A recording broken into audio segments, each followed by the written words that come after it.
Good day, everyone, and welcome to Different Stages Radio. I'm your host, JJ, broadcasting from Vancouver, British Columbia, Canada. And on today's show, we have a foursome of some Vancouver weirdos, three of which are about to celebrate part of their 25th anniversary celebrations, starting in Vancouver on October 25th, including dates on the Vancouver Island in Nanaimo and Victoria, November 1st and 2nd, respectively. Please welcome my guests. It's all J's today. What's going on here? We got Jesse, we got Julian, we got John from Gross Misconduct, and of course I'm JJ. How are the three of you guys doing today? What's going on? Doing great. Hanging out in the sun. I can see what's going on. This is October. What's going on? It's global warming, apparently. I don't know. It's new. It's new. So you guys got three big shows happening starting on October 25th at the Rickshaw Theatre in Vancouver, presented by the Invisible Orange. You have some solid support in all three of these shows. We have some bands that are cross-referencing. Some you have on some shows, some you don't have on the others. Can we get a quick briefing on the support for the Vancouver show? Yeah, we're super pumped on the lineup. Putting together a show like this, it's important to us. It's a a big deal in the scheme of what we do. So we wanted to get bands that we like and we get along with and are friends, and couldn't be happier to have Neck of the Woods. We got to play their second album release. They've been around for a while. Great dudes, great songs. We have Mulgrave as well. Half that band was in Nilithia back in the day, so we had them on our second album release in 2011, and then Blackwater Burial opening up tonight. Who, like Eli Slimang, like just one of the best guitarists in the scene. It's pretty rad. I mentioned the other day, like any of those bands could headline this show. So it's awesome that they're willing to jump on, and Blackwater's playing an early set. And they're happy to do it. So it's great to have those guys around. And then as far as the Vancouver Island shows go?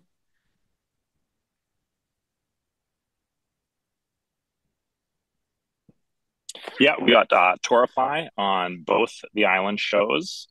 And who else do we have? Neck of the Woods for all three. Blackwater Burial for Vancouver. Mulgrave. That's where we had it. Nanaimo is Yeg. Neck of the Woods. And did I lose you guys, or did you lose me? Briefly. Nanaimo is us, Neck of the Woods, Yeg, and Torify. Victoria is us, Torify, Neck of the Woods. Vancouver is us, Neck of the Woods, Mulgrave, and Blackwater Burial. That's a good memory, John. Thank you. I'm the memory guy in the band, which is ironic for a number of reasons. And thinking about memories, I was looking and seeing on your the Gross Misconduct Facebook page, doing some reminiscing from a good chunk of the mid 2000s, and there's a lot of interesting stuff, and it must be kind of neat to revisit that and go through those dates. And how does that feel looking back and remembering some of those key moments of not just album releases, but tours and shows and that sort of thing? How was that for you? A lot of stuff that I forgot about, or just the gap. There was a little bit of, gaps in terms of details, dates, who we played with on the bill. But yeah, going through it and looking at some of the stuff, it was, well, A, you remember fully what the experience was like, but B, it's, you get a chance to sort of sit back and go, and we knocked it out of the park more than a couple of times. It's a good feeling, sense of pride, I'd say. But any individual things that really jumped out at you? Because for people who are perhaps watching this interview who know nothing about you, you had some pretty key moments there, like talking about that cross country dates shows with Fuck the Facts. And why don't you go first, Jesse? I have a couple in mind, but I'd like to hear your thoughts. Your thoughts. Yeah, I mean, over your shoulder, JJ, you have the Amon Amarth banner. Getting the call to be a part of that show really last minute. Like Dave and I were working in Prince George or something at that time. We had to fly in and take the bus, and it was awesome. You never know how your set's going to go over. We were a new band.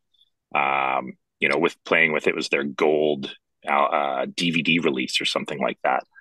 and it went over super well. And it was such a great feeling to have a great time playing, and then to have that reciprocated back to us. And then, getting a chance to, we heard Martyr was coming to town. Martyr is still one of my favorite bands. I'm really excited to see that they're playing shows again, and just monster players. And it's like, oh, we might be able to get on the Vancouver show. It's like, oh, amazing. Like, I would love that. I would already be buying tickets to that show. So if I get to just play with them, that's even better. And then, I was like, oh, what if we got a couple dates with them? And, oh, what if you go to Alberta? And, that run of shows was just incredible to see them do what they do. And just super nice guys. It was great. I still talk with Patrice every once in a while. And, yeah, I mean, there's a handful of those. Just more recently playing with At the Gates. That was a show that already, like, I heard about it and I was like, holy shit! Like, At the Gates is coming to Vancouver. I'm buying a ticket right away. And then it's like, oh, hey, do you guys want to open that show? We're like, well, you don't have to tell us twice. I had to leave essentially my honeymoon to play that show. That's right, he did. I was like, yeah, I'm gonna do that. He got married 5 days an before that show. Yeah, that week was incredible. He got married 5 days before that gig. That's awesome. It's what we do. The only thing that I would add to that, JJ, is that like beyond the experiences and how awesome it is, like, hey, there's the Bureau brothers from At the Gates. Hey, they're the dudes from The Haunted. They're the dudes from Martyr. It proved to us that we could do it. Like, logistically, getting in a van. Before that Martyr tour, we never did that. Hey, how do we even get to Alberta? This is before Google Maps, man. This is like MapQuest printing out like a small novel of, okay, we'll do 500K here. Hope it works. And then, back to the logistics thing. Playing with Amon Amarth, we'd never been on a stage that big. How is it going to sound? How are our nerves going to hold up? Can we go out for 10 days with Martyr and, not get lost? What if we run into a thing with the van? Those kind of things. It's like, it builds your confidence. Like, hey, we can do this. We can hear ourselves on stage. We can have the confidence to know that we can hang with the best of the best. And just from a process perspective, we figured it out. We figured it out quick. Here's how the van works. Here's how load-in works. Here's how to, just do all the back end stuff that may not be readily apparent to someone who's not a musician. We cut our teeth on that early. And then like a year after, in 2008, the tour with Fuck the Facts and Neuraxis, same deal. Like, we left home in like the first couple of days of June and didn't get back till, I think, Canada Day. And so you go through that stuff having never done it before, and it's eye-opening. Like, the playing's one thing, keeping your energy up and just making sure you're healthy throughout a 5-week tour to Ontario and back. But like I was saying, the logistics of just figuring it out, and we did. But also being, say, 15, 20, 25 years younger too, I find that you often don't have the tendency. It's not just that, of course, you're leaner and in better shape, but I find, on a side note, that perhaps you're not overthinking things as much. So you get this opportunity and you just perhaps go do it. That I find, not speaking for you guys, but over time, you start to, once you have more responsibilities on your plate, you tend to maybe think a bit more, maybe slightly, maybe psych yourself out. Maybe. Not speaking for you directly, but when you're in your 20s, it's often just, oh, there's this opportunity. You just go and do it and boom. And if it works out great. If not, then you hopefully learn from it and move on. I'm assuming. But I was just going to backtrack to the Amon Amarth thing for a second to perhaps slightly toot my own horn. I got you that show if you weren't aware. You did. Yes, I absolutely remember that. That's awesome. You got us that show. You got us the Haunted show. You got us At the Gates. Man, like, some of the single greatest moments I've ever experienced on a stage were because of you. So thanks for that. And I wasn't looking for that part, but what I was wanting to bring up is that it felt good for me at the time for two reasons. Not just having the opportunity where there's a promoter or an agency asking myself, do you know somebody that might be suitable for this spot? And it's not that it can be necessarily hard to come up with the band. It's also who's going to be ready in a few hours' notice, who's going to also be appreciative of it, and who's going to be learning and wanting to grow from it. And that's what I found the most rewarding when I look back at those times for you guys is that it seemed that you really took advantage of the situation and really respected the situation. So, and that's in turn, I think, why you kept getting those opportunities, because you took advantage of the situations. So Yeah. it's years later, but I'm so happy for you. Thank you. Yeah. We were jamming consistently all the time during those days. So like just from a process perspective, we were ready. But I mean, it's like any type of situation in your working days or your working life where you're like, there are dynamics at play. I don't know this booking agent. I don't know the dudes in at the gates. I don't know, you know what I mean? Like, so from a process perspective, we were ready, game shape all the time. But yeah, you go into different situations and, you feel the situation out. Like, man, I can't tell you, when we first played with the Haunted in 2009, my first impulse was to just run up to the Bueller brothers and be like, but then you're like, no.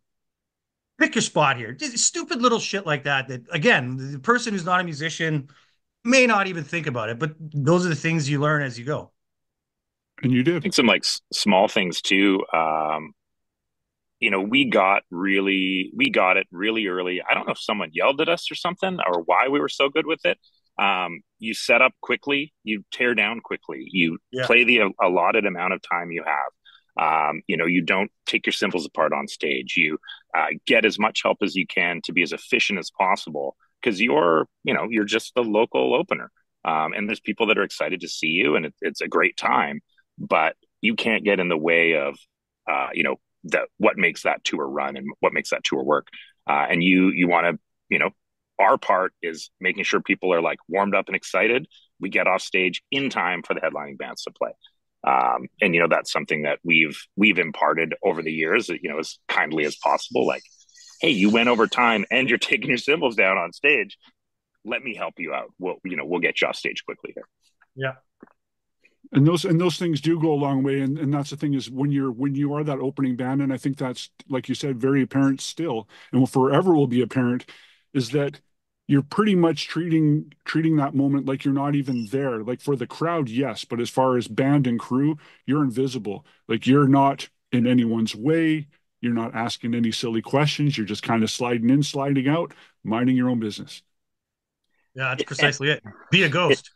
It is interesting too, over the years, showing up and being that opening band, and not having room to set up your drums, or they're like, set up around us, set up on the floor.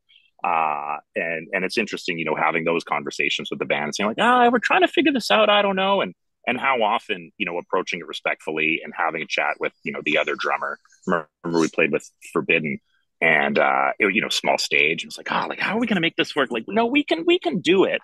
And their drummer was like, I'll take my drums down. Not a big deal. Like, it hadn't even been discussed with him. It would just assumed, you couldn't do that. So, there's a time and a place too to say, hey, what might make this show smoother is a hiccup right now, but overall it'll be better for everyone. So, you gotta kind of toe that line too. Awesome. So, once again, this is the 25th anniversary celebrations of the band. 3 albums in 25 years. 8 years. We're looking at, is it 8 years now, or 6 since Equinox? Are 6. 2018, yeah. Yeah. Are we working on anything? Are you just bursting at the seams? Yeah. Like, we have more than an album's worth. Okay. I don't know. Like, I ruptured my Achilles tendon in my left leg 2 years ago. COVID right before that. So just working backwards. COVID, Dave and Jesse wrote a ton of awesome stuff. We were coming back. We planning gigs to, whatever, after COVID starts to die down. I rupture my Achilles. I'm gone for a year. That takes us to 2023. Still more songs in the offing. We hadn't played a gig since early 2020. So we're itching to play gigs. So it's like this balance of like, okay, we want to get back to playing live, get our chops back up, while also still writing new tunes. So there's like, I don't know, 10, 11, easily an hour's worth of material, like maybe 70. I don't even know. There's a ton of it. But then you keep, gigs. And then we practice the stuff. And then earlier this year, we're like, okay, well, it's 25 years. We got to do something. And so then we book the gigs. Then it comes back to, okay, well, now we have to practice the set list. And that's the focus of most rehearsals, but I mean, I can confidently say the stuff Dave and Jesse are writing now is as good, if not better, than anything we've done in the past. I marvel at it. Like, I could not picture myself playing with other dudes in a metal band similar to this one ever. Like, simply because when Dave and Jesse put their guitars on and go, here's my idea, like 99 times out of 100, I'm like, fuck yes, let's work on that. The amount of times where, sure, like the roadmap, the structural thing as to riff one goes to riff two, how many times, obviously we're going to debate that. But just the sheer, like, here's the riff, here's the other riff that goes with it. Like, dude, they're my two favorite guitar players in the world, and they always will be. It's a sweetheart. Um, yeah, new materials going well. And I think too, just like recordings kind of changed. So there's a lot we can do at home now. So you can bring ideas to the jam space. But over 25 years, we haven't put out a ton. We're all busy. We do this because it's super fun. This is still super fun for us. We don't have any illusions of grandeur or anything like that. But what we also do is like we talk about the songs. There's nothing's really like off limits. I wouldn't say we're overly odd in what we do. It's fairly straightforward, but we're not afraid to have clean parts and melodic parts and go grindy if we need to. And it's just been super neat. I think there's a lot of bands that over 25 years like, oh, I'm going to start a side project that's more this style of metal. And we've had the pleasure of just being like, yeah, let's just throw those riffs in this song. So we haven't really been pegged down by a genre, which I've really. What do liked, you think, Julian? Julian has the interesting perspective of someone who's like been on the outside for 2 albums. We had most of Equinox written. I think all of Equinox written, right? So like, this is the first one where he's like been readily involved in the writing process. Like, I don't know. What do you think about it compared to our previous 3 albums? I think we've been making a conscious effort to make the songs sound gross misconduct like, but also we're trying to write new material that's different from the last 3 albums. Yeah, I agree. And as I know Dave always mentions it when we're jamming, is like, what's the point of playing if we're just sort of rinse and repeating? Like we should be progressing, and if we're not writing bangers, then what's the point? And so we've been really trying to curate the next album. I think that's the problem with this newest album is there's so many ideas. So we've just been trying to filter and filter. Yeah. It may be 2 5-song EPs. It may be a full length, like 60, 70-minute, 10 or 11 song deal. We'll cross that bridge when we get to it. Like, we just want to get these 25th anniversary shows done, play the best that we can, have an awesome time. But like after November 2nd, I would think we're not going to play much of anything from the first 3 albums in the jam room for a long period. It's like, I would assume we're going to just really hone in on the new stuff, get it dialed, refine it, start introducing lyrics, guitar solos, all the finishing touches. And that be our focus for the foreseeable future after these gigs. Fair enough. So these new songs, are they just kind of ideas in progress still, like riffs and that, or is anything kind of completed with lyrics? Is there the chance of maybe a new song being debuted at any one of these 3 upcoming shows? Oh, that almost seemed like maybe by that wink. Maybe 2. Maybe 2. Yeah. Well, how about that? I would suggest 2 new ones will be at the upcoming gigs. As for the overall picture, let's say if we have 11 new songs in the offing, 5 of them are like structurally complete down to the solos. Few of them have lyrical ideas dotted throughout. Then the other 5, anywhere from 75 to 90% finished structurally. Basically, the way we do it is we build the roadmap. Riff 1, riff 2, riff 3, solo, blah, blah, blah, blah, blah. We all agree on here's the roadmap. Then we come up with solos. Then we come up with lyrics. So like with the last 5 or 6 songs, roadmap is more or less done or needs a bit of tweaking. Then it's solos, lyrics. Nice. And so many of the songs too, it's like, it's not done. And then, Julian's like, oh, what if we play this chord here? Like that was the thing we needed. Like it's amazing how close and how far away a completed song can really be. So yeah, sometimes it's just a matter of like, you know what, let's play this 4 times and and just finish it. Let's write the ending right now. So yeah, I think the last couple songs will come together quickly. Perfect. Yeah. So while we wait patiently for the upcoming release or releases from Gross Misconduct, do you still have physical product of the previous 3 albums? And if so, where can those get stuff?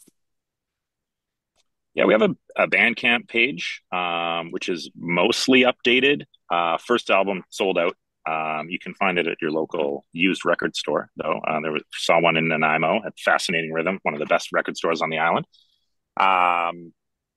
We did CDs for the Disconnect. We still have some of those, which is an awesome digipack. It's like really great packaging. And then we have CDs and vinyls for Equinox. We didn't end up printing anything for like we did Snowblind cover, but that was just digital. And it, physical, it's so much work and money to press. And vinyl's the preferred route right now. And we thought about, hey, should we put out the first album on vinyl? And it's crazy how expensive it is to press vinyl, how long it takes, how heavy they are, how much storage you need for it. But yeah, there'll be the new albums. Will be if we need to talk, let me know because I can assist in that side of things. I think we sort of discussed a bit about that before, but yeah, I've got some channels that I can make that happen. So you will have those at the show. Are you doing any special merch for the shows? We are. Oh. Yeah, Julian has helmed possibly the best selection of merch we've ever had. And it's been really interesting, actually. I'd say at Equinox, we really leveled up, what was available, prints and screens and art. It's great to have something to sell and to have options for people instead of like, the one shirt for, years. So yeah, we got, Julian, what do we have in the offering here? We have 2 similar graphics done by different artists that we've sort of curated in 2 different versions of each. So there's like 4 different styles of shirts. We've got some embroidered hats, some beer koozies, and some patches. We've had in like almost every gig, someone comes up asking for a patch or a beer koozie. We've had koozies in the past, and I think it will be pretty good. And then we still have some shirts from our last batch as well.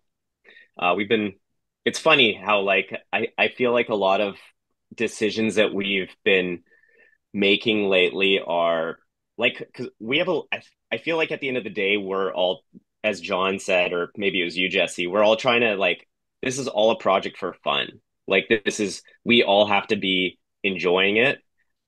And I think we've been more like open to some ideas in the last couple of years, just based on the fact that we're like, what do we want to take away from this? Because it's important for us. At the end of the day, like we're the ones taking time off work and stuff, and our families to come and play in this band, and it's everything has, for me at least, it has a lot of meaning. Like it's a piece of artwork that I can look back on later in time and be like, that was cool. Like whether it's merch or an album or something. I mean, I'm always for pressing vinyl.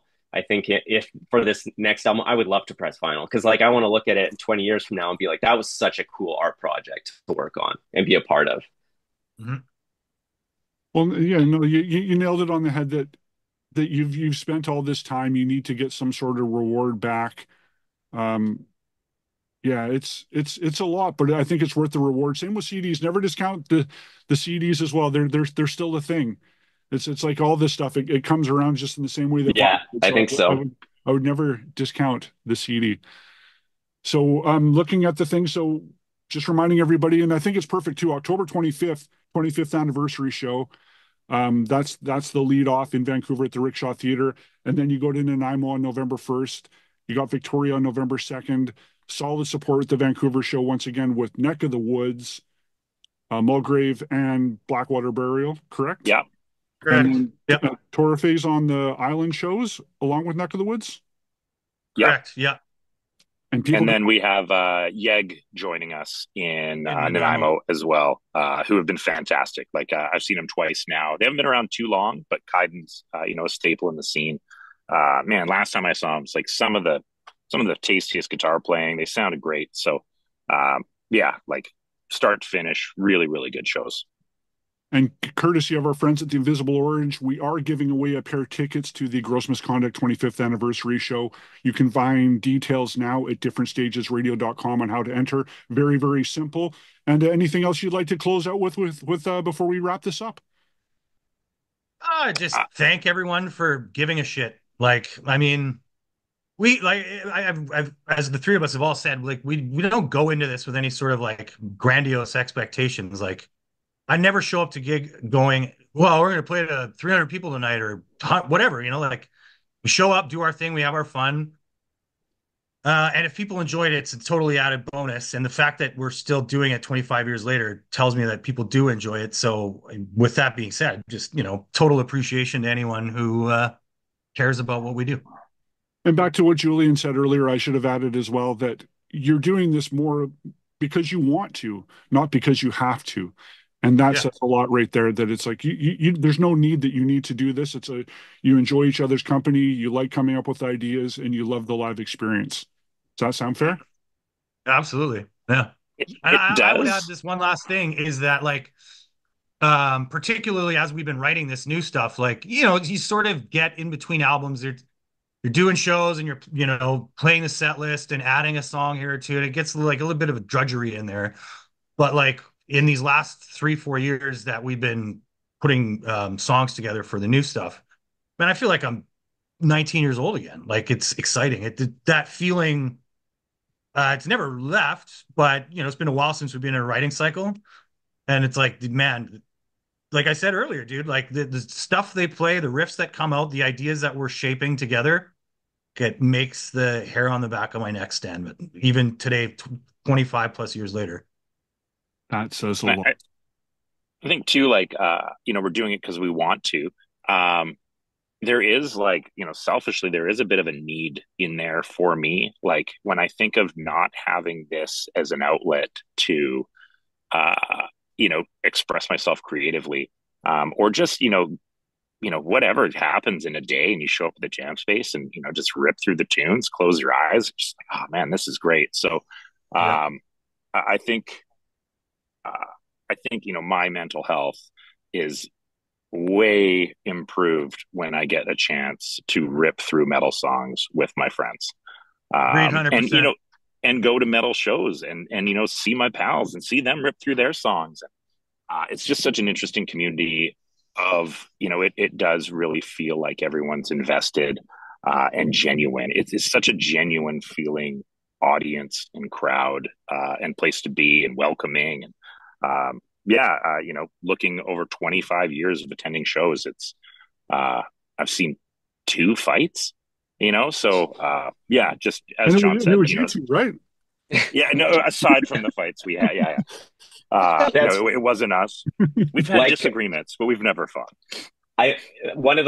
We played a show in Nanaimo several months back with Yeg, and Kaiden, of course, fronts that band, and it was cool, like reflecting on like Kaiden and I are younger than the rest of the dudes in Gross, but like and Kaiden and I are around the same age, but we've been playing shows together since we were like 14, 15 years old.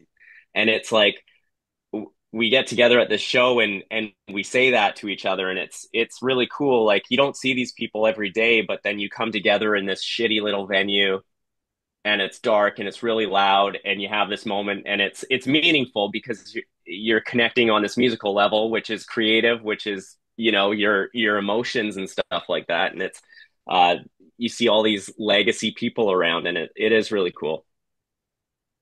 Perfect. Well, I'm going to do a little slight surprise. I don't know if it's a surprise, but a little thing I'm going to throw in for your upcoming show, the Vancouver show. Remember these little things? Remember you're featured on. Oh yeah. featuring gross misconduct, if people can see there, right there. So what I'm going to do is I'm going to drop off a quantity to be determined of these at the show that are going to be free with Super cool. purchase from your merch stand. Awesome. Thanks, dude. Amazing. First come, first serve. So I'm going to drop some of these off. For those who never got one, this was a promo piece. It was awesome to have gross on the compilation. And there's going to be a small handful of these babies free with purchase. Maybe even a couple CD versions as well. So look, I'm going to have to buy a t-shirt at the gross merch stand coming fun. October 20th. I want one of those. You didn't get one of these? I have one on CD. Well, I thought you got one of these on vinyl. I want one on vinyl. Well, then you're each getting one on vinyl, but then I'll also leave you a couple at the stand that you can use free with purchase. Sound good? Perfect. Thanks, JJ. Absolutely, man. Well, it was a pleasure talking with you. Thank you as well. Man, I'm rambling, but it still feels like yesterday that I came into the shop with the first copy that we had of The Process of Indoctrination. Played the second song for you, Abhorrence, and it's got like this epic intro, and you were like, "Oh, epic! Okay, oh, I like where this is going." And I left the shop just like, I was 19, 20, like, wow, like, God, the record store likes it. That's awesome. So, yeah, thanks for everything over the years. Well, I appreciate it. Great. Thanks, JJ, man. You've been hugely important to us. Really appreciate everything, man. Well, I appreciate that. And it's nice to bring it all full circle. And I look forward to the show on the 25th. And nice to see you as well there, Julian. And we're thinking of Dave. We're thinking of Dave. We are. Yeah. So October 25th, Rickshaw Theater, Gross Misconduct. Go see them and win yourself some tickets already. Mm-hmm. Awesome. Thanks, JJ. Thank you. Thanks, man.